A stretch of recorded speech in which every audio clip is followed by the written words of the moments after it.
Hello everyone, welcome to School of Dream Skills. I am Tulsi Chaitanya.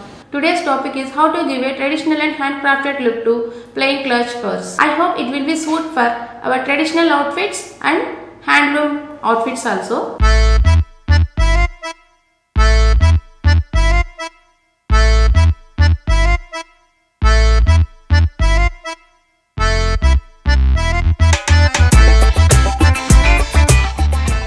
In India, we have a beautiful art forms. Baluchari also one of the beautiful art form in India. This art form is originated from Bengal and Bangladesh. This Baluchari is categorized in textile art, means it is weaving technique art.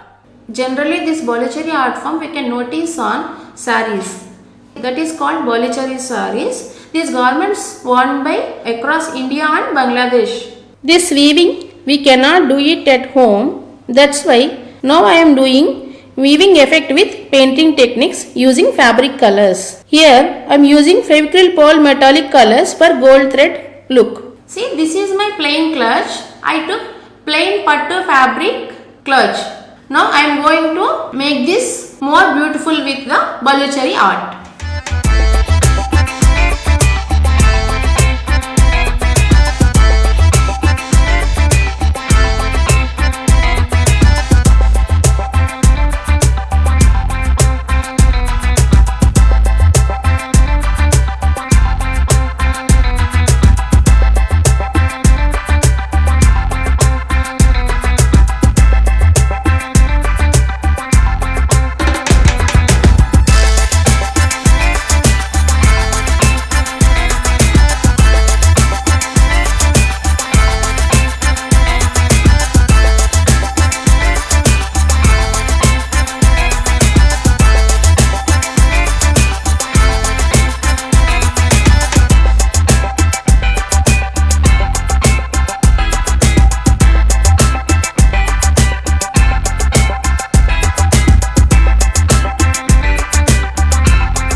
This way I have turned into plain clutch to designer clutch.